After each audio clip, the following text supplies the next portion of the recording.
Hi, I'm Alejandra from the group called Claws Dun Dun Dun. We did a video presentation on the richness and abundance of the crab species. If you would like to learn more, just click on the link. And thank you. Hope you like it. Hello, my name is Paloma Espiritu. I'm one of the members of the crab group at Watsonville High School, and today we're going to be presenting to you guys about our year-long research project. We hope you enjoy our virtual presentation. This is a map of our site. Here's side A and side B. Side A was the inside part, and side B was the outside part. And here's like the photo of our actual location. Some general definitions we saw what we learned were gravid crab, a depth sampler, invasive species, and dissolved oxygen sampler. I'll explain some of it. A depth sampler is the device to like collect water samples from like the certain depth you want it in. For the dissolved oxygen sampler, it pretty much measures the amount of oxygen in like the water. And the invasive species is pretty much just not the native species, and it could do harm to the habitat they're like invading.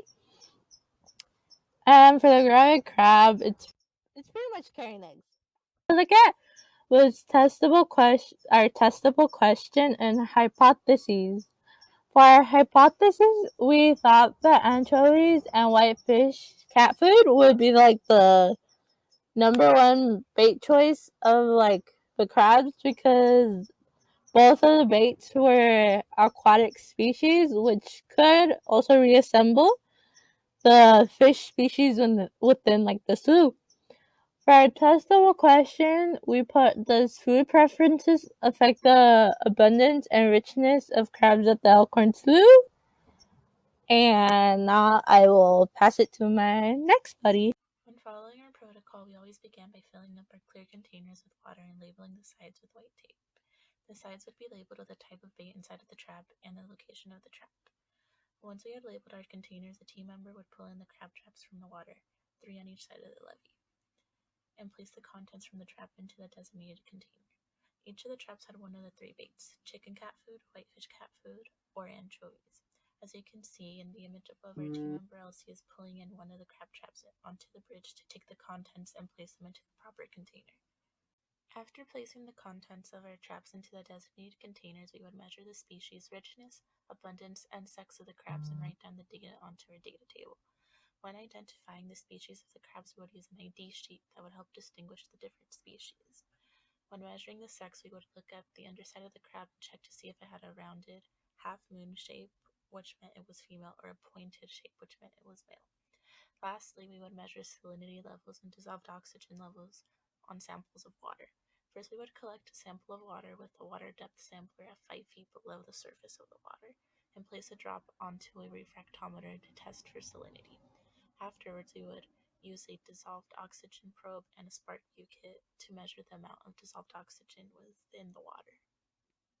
Nuestra pregunta prueba era si sería afectada la abundancia de cangrejos con diferentes carnadas.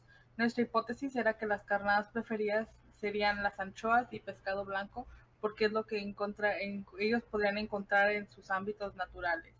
Al llegar a nosotros a Elkhorn Slough, que era nuestro sitio de investigación, sacábamos las 6 trampas de cangrejos que teníamos en ambos lados del puente, donde colocamos 3 en cada lado con las mismas carnadas, y al sacar esas trampas poníamos los cangrejos de todas las trampas, las poníamos en recipientes separados donde podríamos analizar los cangrejos, y analizábamos su color, su sexo, su especie. La razón por la cual nosotros colocábamos 3 trampas de cangrejo diferente en ambos lados del puente era para ver si la marea de alguna manera afectaba nuestros resultados. Después de haber sacado las trampas de cangrejo, analizábamos los cangrejos y analizábamos su sexo, su color y su especie. Después de haber liberado estos cangrejos, nosotros tomábamos la salinidad del agua con un refractomador, que era para analizar los niveles de sal en el agua que tal vez podrían afectar también nuestros resultados.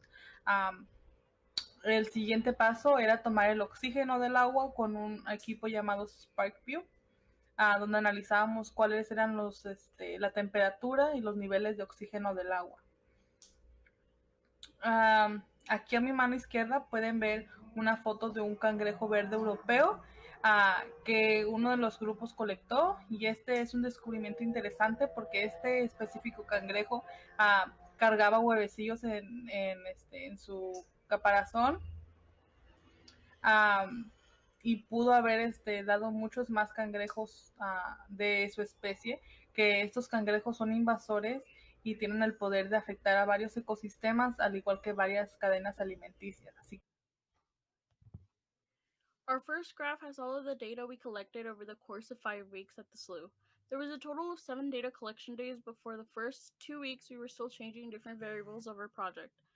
We did have data for those first 2 weeks, but because of our project wasn't finalized until before the 3rd week, we decided to scrap the data from those days. The first week we found a European green crab in one of the traps, along with plenty of yellow mud crabs and a couple of striped shore crabs, but we decided to not include it into our data because we didn't want the data to throw off our end results. In the end, we found that the majority of the crabs prefer the anchovies as bait more than the whitefish-based cat food and a chicken-based cat food. We also found that most of the crabs found were yellow mud crabs.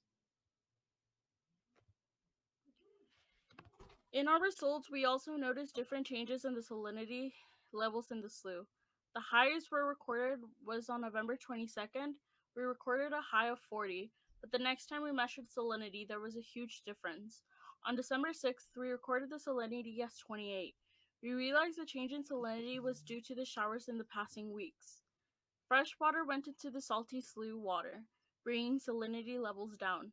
We also noticed that there was less crabs being caught in the traps, which made us compare the numbers of crabs from the different weeks, and we came to the conclusion that the crabs prefer the salty water, but not too salty, because we noticed that there was more crabs in our traps when the salinity levels were high, but once they reached 40%, we noticed it wasn't many crabs either. We tried different ways of arranging our data table, but this was the final data table we had, and that worked for us. We started by having the date and the location. Because we had 3 different traps on either side of the bridge, we labeled the outside of the levee as A and the inside of the levee as B. We assigned a number to each of the kinds of baits. Then we have 2 columns for each species, starting with the initial of the species and then an F or an M for the sex. After that, we'd have the dissolved oxygen levels and the salinity levels and the temperature in the degrees Celsius. We arranged them by date and we color coded so it would be easy to distinguish which day was which. When creating our project, we believed our stakeholders would include Asner researchers and some wildlife conservation groups. Our potential stakeholders like Asner would be able to benefit from the results that we discovered by using our data to aid in the removal of the European green crab. Based on our results, they can decrease the number of invasive crabs that they find and restore the ecosystem. Our stakeholders can use our project idea to produce a new research idea that can help inspire a new method for removal. Our stakeholders can also extend our project and further on our research to produce more accurate and effective results that can find the ultimate solution to the removal of invasive species. Our project was able to use many of the unique features about our site, such as the various species of crabs within the slough water. First of all, we loved working by a body of water that was surrounded by a variety of aquatic species that we have never been exposed to. Second of all, we liked the fact that the large amount of biodiversity within the slough waters gave us many options for potential research topics and project ideas. But ultimately, we really enjoyed the fact that we had the chance to bond as a team, surrounded by the special view that our site provided us. Lastly, we'd like to thank everybody who contributed to our project. We would like to thank our advisor, Will Fetterman, our science mentor, Jay Sinclair, our teachers, Atina Ciandro, the staff at Elkhorn Slough, especially Peggy and Bernie, for helping us set up the traps. We would like to thank all of the watch staff who contributed to our project and all of the support that we got during this unprecedented online transition. Thank you so much, and thank you for the experience.